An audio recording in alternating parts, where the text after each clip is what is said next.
and welcome to Guitarist Magazine. We can be found on the web at www.guitarist.com. My name is Jason J. Rock Houston, and you're listening to Guitarist Magazine. And it's my great honor to be speaking with Rev Jones from the band Vante. Rev is the bass player, and Rev, people are quite familiar with you. You've played with Michael Schencker and Mountain and George Thorogood over the years. But let's talk about how you got involved with this little band Vante, because you guys have been making some serious noise since the album came out.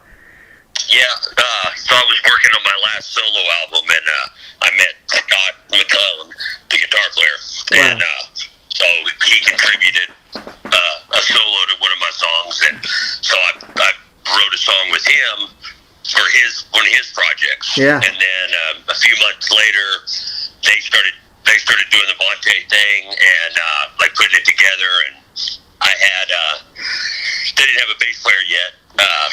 Jeff Tator was playing drums on it at the time, which was later Chris Moore took over. But so I had 3 songs left that I didn't use on my album. So oh wow, I just kind of sent him and Brian over some demos and said yeah. And what's if you want to use them, use them. If not, no big deal. And so, they wrote some stuff to it, and sent it back, and I dug it, and they dug it. So, that was how my involvement in the band came about. Yeah, and from what I understand, you guys have you guys even met face to face yet, or? I have not. Which is interesting because you listen to this, and I tell you. It sounds like you guys were all in the same studio. That's how good this is. And it's amazing when you think modern technology, what you can do. You can be in other states, other parts of the world, and still create a great sounding album. Oh yeah, I've been doing it for a while, several projects that most of which I've met the people, but they recorded at home. I'd send them, I would send them the stuff, and yeah. I mean, the amazing thing is, like, from what I understand, you guys haven't even done a live gig yet, and you got a song that's hit number 18 on the Billboard chart. That's amazing. Yeah, we're hoping to get some. We're in the process now. We're talking to some agents and stuff about getting it going. Because we were all, and that actually at the time of even doing the album, we were all pretty busy. I mean, I've been out on the road for the last year with George Thorogood. Oh, wow. And so anytime, even doing the videos, when we shot the videos, I was at home for like 2 weeks in between tour runs, and had to knock out all the video stuff. So I actually did videos, for the majority of the songs, and that way it's already done, and so it's a little different way to work, but it's working out. Yeah, and what's amazing about Vante to me is it's one of those bands where I believe everybody kind of brings something to the table. I mean, you yourself, Rev, Chris Moore, he's a pretty well-known session guy. And then you got Scott McClellan, he's pretty well known, and then you got Brian, who's kind of the I want to say secret ingredient, or kind of the unknown factor, and yet like what an amazing kind of he just, I mean, as a singer, I mean he's really got it. Yeah, I've always dug his voice. I knew of him from Cyclone Temple, his old band, and we actually. I think that we did shows together years ago, but I'd never actually met him. Wow. Like, when I was in a band called Forte, and we'd done some festivals or some shows together, and I don't really remember if I met him. I know I seen him, but I think he's got a great voice, very, very different, I think that's another good ingredient, is that because we all kind of come from established different. Yeah, we all come from different sides of music. I mean, it's Scott's more of a metal guy, and I listen to a lot of weird things anyway, so I don't really, if I hear a heavy guitar riff, I don't think of how do I make it into a metal, metal song. I just think of how do I make it into a song. Yeah, I mean that's the interesting thing about this project is I don't know if you want to. I would just call it a rock band. I mean, because there's a little bit. There's a little bit of everything. I don't want to really call it a pop band, but yeah, I don't know. And initially, somebody would expect Scott McCullen or you to be involved in a project like this, but the songs, it's really, if you listen to the album, I mean, it really centers around the songs. It shows you how important the songs are, and the songs are individually on their own really stand out because you guys just are great songwriters. I think that's really apparent. Thank you. Yeah, and like you said, it's kind of a mixed pot. Everybody kind of brings their influence into the band, and that's why the band sounds the way it does. I dare say, you remove Rev Jones or Chris Moore or anybody in the band, no matter how good the musician is that may replace you, it's going to change the band. Yeah. And I mean that's one of the things.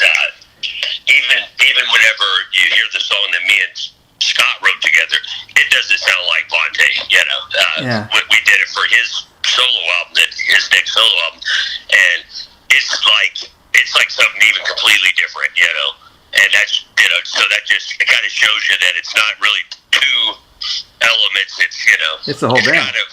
It's kind of a mixture. And I was off, another thing that a lot of people have when they co-write with other people, especially, people that they haven't played with, and known for years, a lot of times it gets too much of both, like say two people combined to make it, and then they're working on it. And I think a little better element is that, like the songs that I had, I threw in and said, okay, write something to do it, do what you want to it.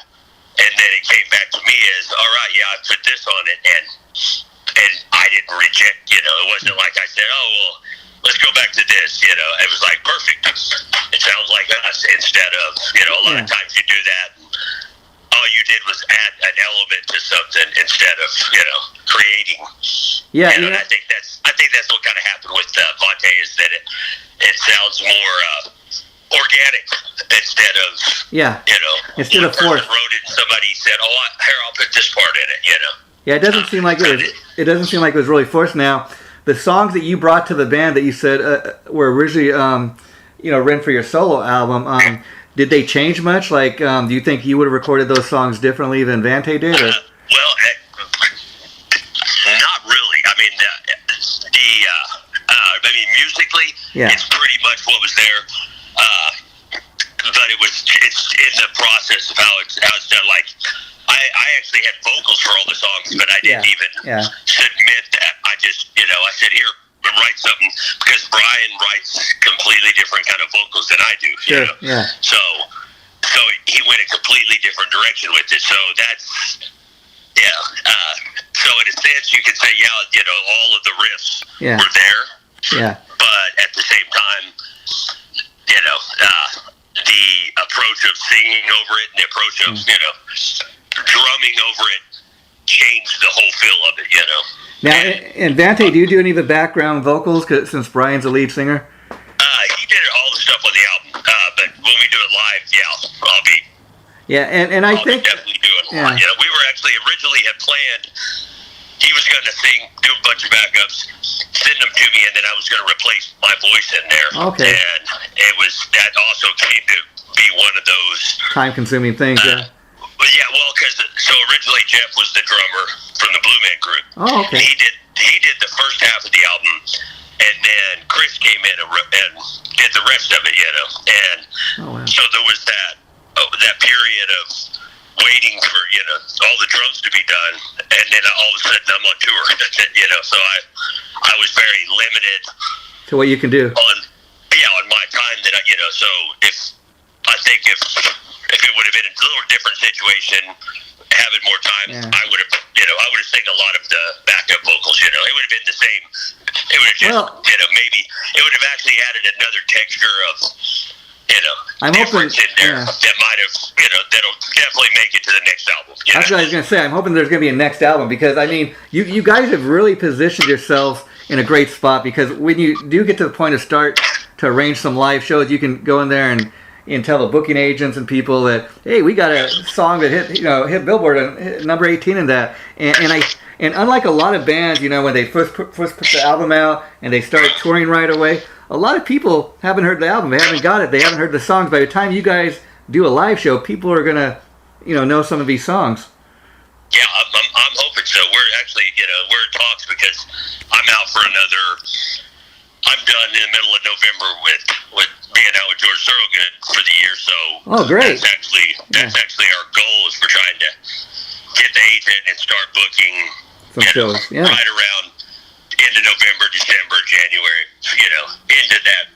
Into the next year. What a way to bring in the new year, And I got to say, Rev, for anybody that doesn't know, what I know about you, super talented musician in your own right. Anybody that's not aware, you're one of those guys that can kind of do it all. You play guitar, you play the bass. I know a lot of times you're a bass player, but you play guitar, you sing lead, you do your solo music, and you play with everybody from Michael Schencker to Thorogood, you mentioned. I read that also you, I think about 10 years ago, you played the 40th anniversary of Woodstock with Mountain. Yeah. How did that come about? Yeah, I played with, so I joined Mountain in 2006. Oh, wow. Is that when... And I'd actually, one second. Sure. I had actually, when I was playing with Michael Schencker, we were supposed to do a tour. It was Michael Schencker Group, and Leslie West was our opener. Oh, wow. Wow. And so, and it was actually back whenever VH1 Classic was out, the music channel, and Eddie Trunk was, he was doing that.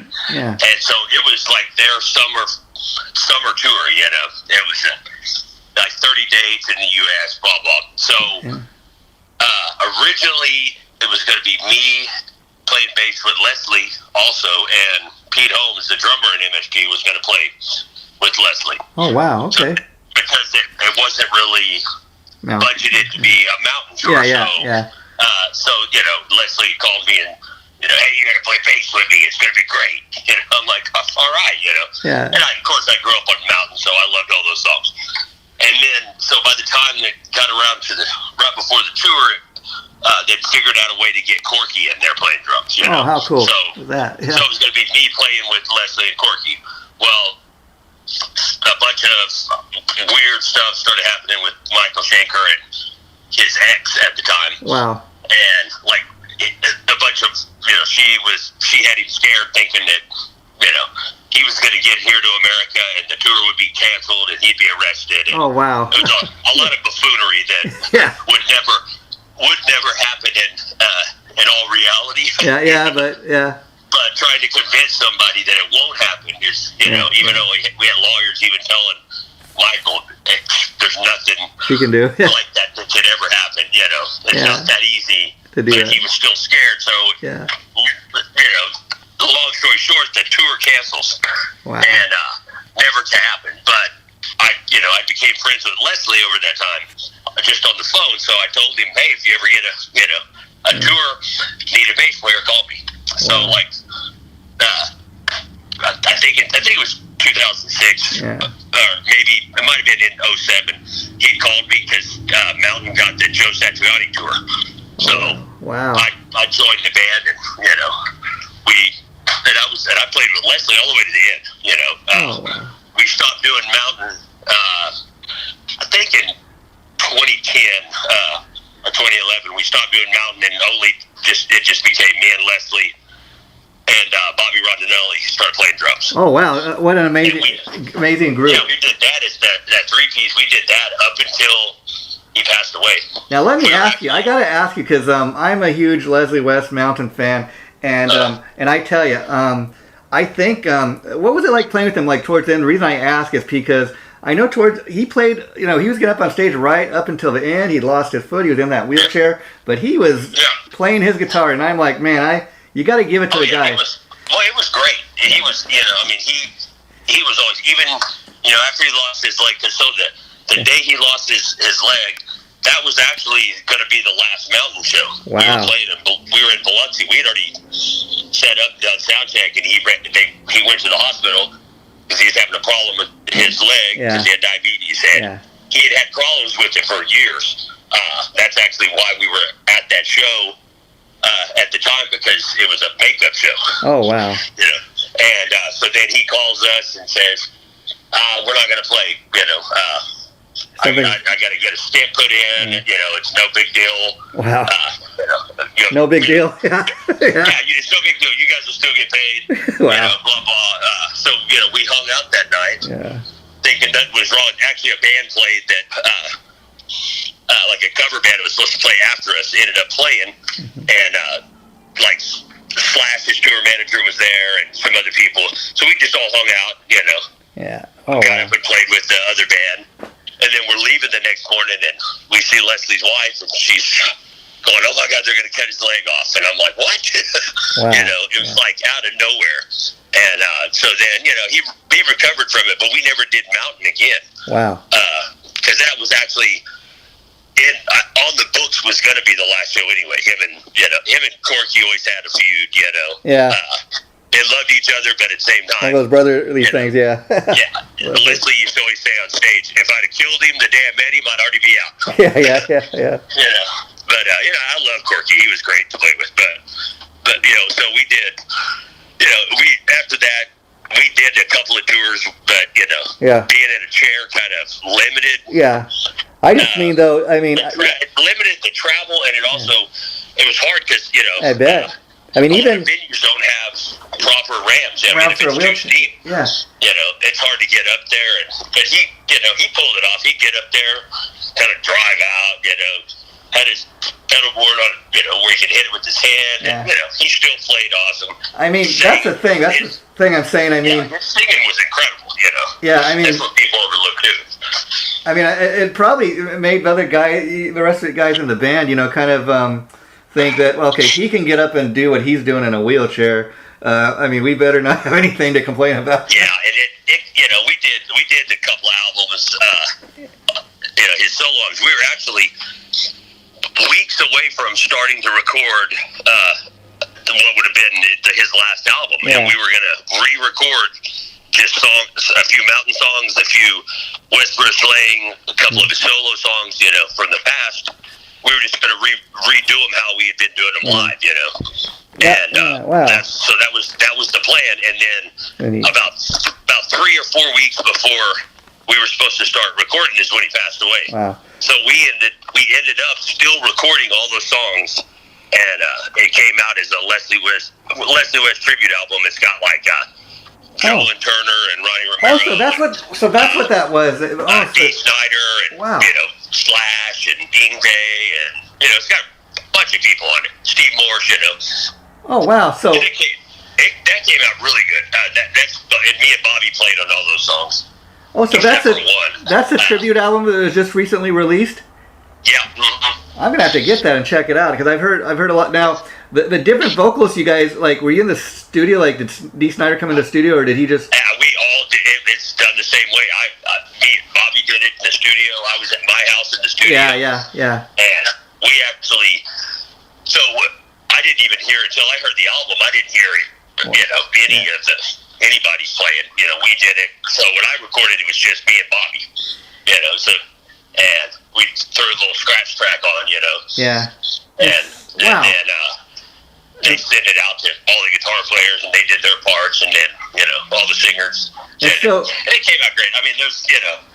So let me ask, the guest to appear on that tribute album, did you guys in the band have anything with getting the other musicians, or was that up to the record company? Well, we kind of helped a little. I mean, I actually had more people lined up that would have been great for it, like Jeff Soto, you know, Paul Gilbert, some of these guys that all wanted to do it, you know. And then so there was a bit of, I'm not sure who dropped the ball is what I'll say on it, but you know, there was a few guys like George Lynch that, you know, I said, hey, you know, call George, he'll be great on it, you know. And the guy that was the executive producer of it, he kind of made the call on a lot of it, but, you know, I think a lot of people... A collaboration, though, I guess, effort. Yeah. A lot of people got overlooked. I wouldn't doubt because of money. everybody. Yeah. Like, so originally, when it was going to be an actual Leslie West album, I think that they had already had Jeff Beck was locked in on doing it, and people like that, Billy Gibbons, and some other people like that, where I think were already locked in on playing on the album because it was Leslie. Oh, sure. And then once it became a tribute to Leslie, a lot of people pulled out. So playing with Leslie, like, and growing up as a Mountain fan, I mean, what were some of your favorite songs you got to perform doing that? Oh, I loved all of them. Yeah. All the Mountain stuff, the West Bruce Lane, especially Why Don't You? That's probably my favorite song. Wow. And we did everything. Best thing with Leslie, it was all improv. I mean, nothing was, no song was ever done the same. Wow. This is how you started. This is how you ended. There's no set amount of times he might, sing half a verse and go right to a solo. Wow. Come back and do a chorus and there was never an arrangement. So it was all about this improv on stage that you just kind of had to all follow each other. Oh, wow. And so you said that you've been playing with George Thorogood too. So how many years have you been? So what it is with George, I actually work for George. Oh, wow. As his guitar tech, and then I play a couple of songs off stage, and I'm kind of like a utility. Kind of a backup guitar player? I'm a baseball team. I'm the utility guy. I come in, I play some shortstop, maybe outfield, Oh, wow. Yeah. So what's that like? Kind of, because I was interviewing Derek Sherinian recently. We were talking about when he played backstage keyboards, like on Kiss's Revenge tour. And I mean, that's kind of an interesting type of gig because you're a well-known guy, but yet you're kind of doing your thing off the stage. How different is that for you from what you typically do? It's to me, it's funny. People always go, "God, I can't believe you're a guitar tech," and I'm like, "Well, it's a way to make a living, right?" It's kind of the same. It's like if you look at it like if you're an athlete, say you play baseball, football, whatever, after you retire, you become a coach or a trainer. Yeah. And it's funny because that's just kind of normal. Yeah. But as a musician, if you become a producer, that's so accepted and normal, even though that technically has nothing to do with live music. Oh, yeah, and I'd imagine as a producer, too, it gives you a better understanding of what the other guys in the band are doing. I mean, in your case, like I said, you're a lead singer, a songwriter, you're a guitar player, a bass player. Have you played the drums ever? You got any experience with that? I play pretty much all the instruments. Some to a point that I'm really, I'm really good at a lot of instruments that I don't play. Yeah. And then there's a bunch that I can play just enough to fool you. Yeah. Yeah. And on that note, I was curious. You seem to get a lot of gigs like playing bass. I don't know if that's what you're mostly. That's my main. That's always been my instrument. That's what I was going to ask. And so, so you started playing the bass first, or like how different is playing the guitar from the bass? I actually like bass better. I mean, it's always been my instrument. You get that groove down, right? And they're both completely different. Yeah. On a bass, you're playing, more. It's more the single notes, and you're, playing a melody or a rhythm. On a guitar, you're always playing. You're usually strumming chords. Unless you're soloing, and I don't really count that part of it. That's no different than singing a part. Whatever. But so they're completely different. Even though they're the same, based off of the same similar instrument, you play them completely different. Yeah. Do you play like a bass with a pick or your fingers? You play it any different? I do it all. Yeah. No different. There's a lot of stuff I do on bass that you don't do on the guitar. I understand. Yeah, that you really. I mean, that you would. It's more of the rhythmic thing. I play Chapman stick too, which is it's kind of like having both on the same neck. And you play it with both hands tapping, all the notes, and so I kind of look at it as that's a separate instrument, Oh yeah, I mean. But when I play those same things on a bass, it sounds just like a bass, Yeah, see, I'm not a musician. I'm just a musical fan, and a lot of people kind of make that assumption that a bass is just a 4-string guitar. That's the only difference. But I know it's much more. That's the thing is, if if you're a really accomplished bass player, a really great groovy bass player, it doesn't sound like anything similar to a guitar. Now there's so much of the music that came out in the '80s that all the bass players were just playing whatever note the guitar player was playing the chord. And they're just, it's so simple, and that's why the music lost so much of the cool vibe of music. You go back to any other era of music, and the bass had its role, and the guitar had its role, keyboard had its role.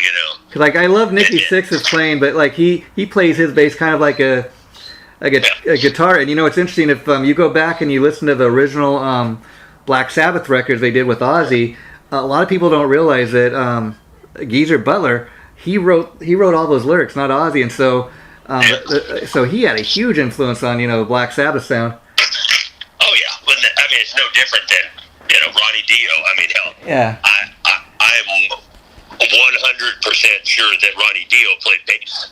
Oh yeah, even on those on a lot of the Sabbath albums, on the albums he sang, I can tell the difference between Geezer's playing and Ronnie Dio's bass playing. Yeah, a lot of people don't know that about Ronnie. He was a bass player, but I guess he was primarily known, obviously, as being a singer. But stuff I've read, he was always a bass player. He'd always go in the studio and play bass, like you said. Oh yeah, and that's the thing is, he had a very distinctive way that he played bass that you could always tell. I can always hear it whenever I'm listening to certain Sabbath songs. I can tell that's not Geezer, that's Ronnie playing. I'm not saying that Geezer couldn't play it. No.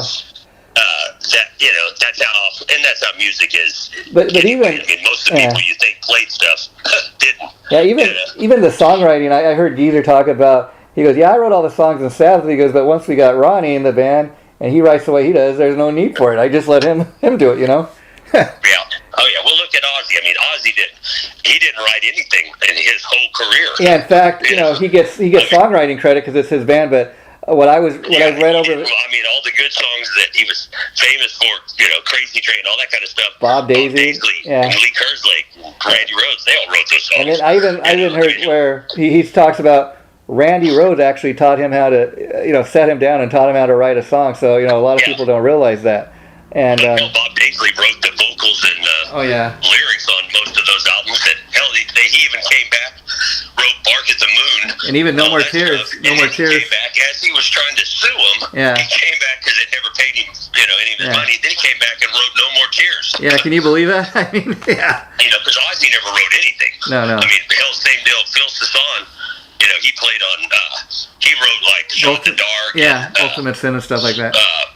Whatever the. Shot in the Dark, but that was a hit song off that album. Dan, whatever the other song was. Yeah. And Phil Sasson had to sue him because he wrote them and didn't get paid, and he won because he had demos of himself singing those songs. And even Jakey Lee, that's why he got fired. He wanted his publishing. They didn't want to give it to him. Yeah, and so who are some of your favorite bass players? Have influenced you, Rev? Tony Levin is by far my favorite. Oh, okay. I mean, everything. I'm a big Peter Gabriel fan anyway, so I love all that stuff. And King Crimson is one of my favorites. Oh, wow. So he played.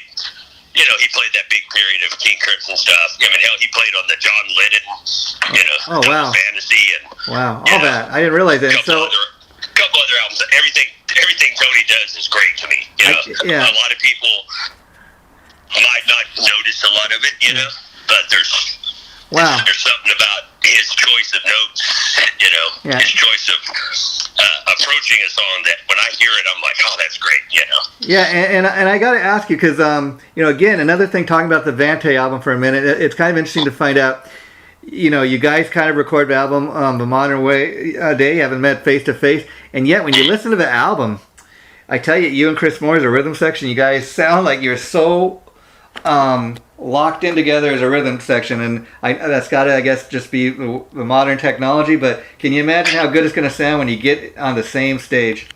Oh yeah, well that's the thing is that, if the rhythm section is good, then they're not really playing to each other, they're playing to the song, Yeah, and I think that's one thing you and Chris have in common, like we were talking about, he's a pretty well-known session guy, and you do a lot of you get involved with a lot of different projects, and even this Vante project, it seems like you had already had these songs written, but it kind of seems like depending on what the project is, you can write for it, or you can okay, they need a guitar part or a bass part, you can do it, and I think that's what makes you such a great musician, that you can kind of do it all, and you can kind of do whatever they need. Yeah, I mean that's how it should be. I mean, if you go back to like classical composers, Mozart, people like that. The reason those songs were so amazing is because they knew how all of those instruments worked together. Yeah, and how they sounded, what their abilities were. So when they're writing a part, I'm going to have this instrument do it, and it's going to and this instrument's going to play a harmony to it because that'll sound like this. Those are things that were developed. Yeah. It wasn't by design. Yeah. It was. Those are just things that were developed. It's kind of the same deal. When I'm hearing something, I'm hearing the song. Yeah. Not necessarily. If I play this bass line, it's going to be really cool, and all the bass players are going to like it. No, I'm thinking if I play this, it's going to be cool because it's going to fit the groove, fit the song. Everything flow a certain way, Yeah, and I think you guys got a great record company behind you, Dark Star Records. I mean, just to give people an idea, I mean, talking about your guitar player, Scott McCullen, I mean, one of the first things I heard from him that came out this year was he plays guitar on Tony Martin's latest solo album, also on Dark Star Records, and I tell you, they promoted the hell out of that album, and I think that's probably got to be the biggest selling album maybe in Tony's career, even more than the Black Sabbath stuff, if you can believe it, just because finally he had a record company that was really pushing this stuff, Yeah, they did well. My last solo album, that's kind of how I guess that was really the true connection to all of this was through that, because they put out my last solo album too. Wow. And it did real well, seeing that we were coming out of the lockdown, And they got a lot of great bands. Another band, Voodoo Moonshine, they're getting all kinds of awards. Vante, I mean, you guys are just on the way up. And I just got a couple more questions. Are you still involved with Michael Schencker, or do you with him stuff? I was still doing tours. I left the band at the end of 2006, but from 2008 through like 14, I guess, I still did tours. Every year I would at least do one tour with him. Even during the period when he had Francis and Herman from the Scorpions out on tour with him. Oh, wow. There was still 2 tours that I had to play because they had visa problems. Okay. Wow. And so I'm still kind of I'm still a guy that if they get a tour and something happens, they call you. Michael's going to call me. Yeah. I'm still on good terms with Michael. That's cool. And then the final question is, since the last solo album did so well, are there any thoughts of doing another one? Probably. Yeah. I mean, I still have a ton of songs that didn't make it. Yeah. On either of my solo albums that I'm actually I'm about to put a video out for one of the other songs. Oh, cool. Off the album as a last ditch effort of getting the word out about it. Yeah. And then I'll probably do a couple of singles that haven't been released. Oh, cool. That are already done, that are pretty cool. Oh, and the very last thing I want to ask you, I was just reading on your Facebook page about this. I want to ask you about, apparently you have a 2-hand tapping technique that you're kind of known for doing. Yeah.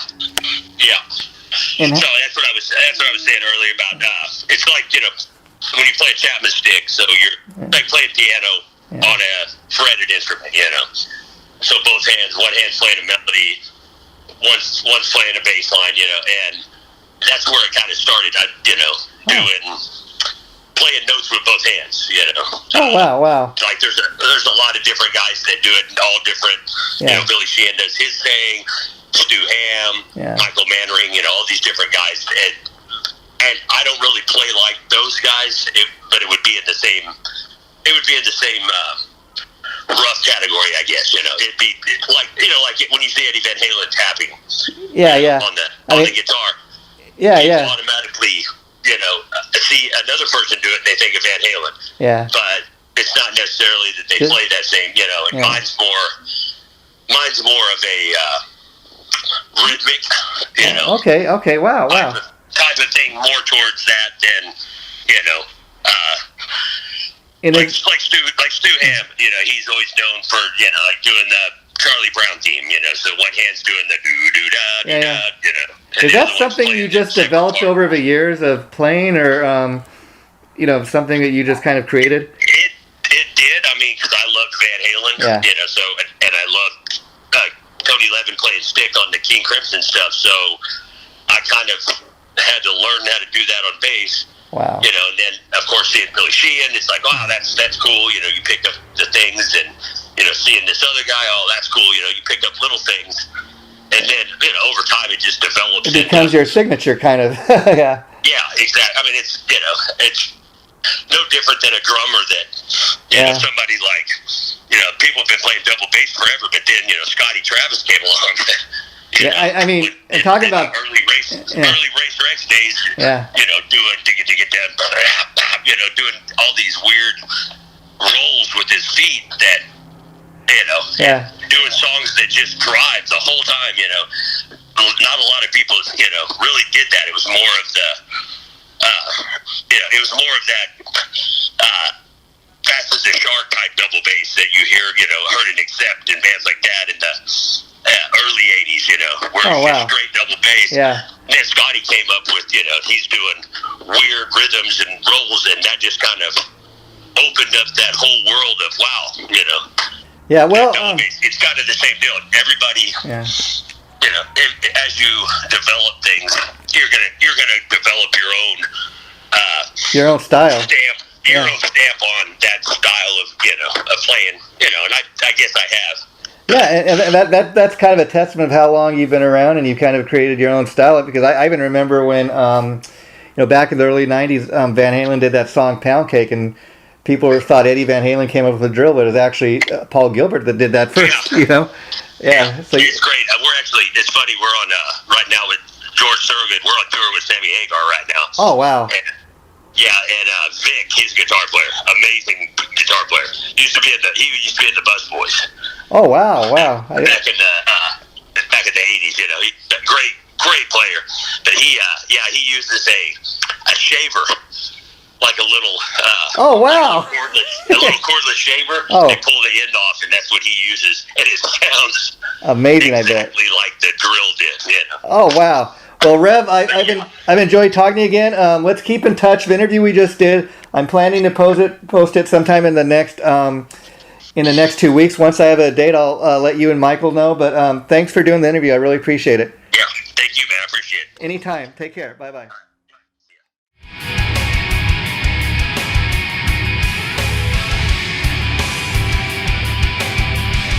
Chaotic Riffs Magazine.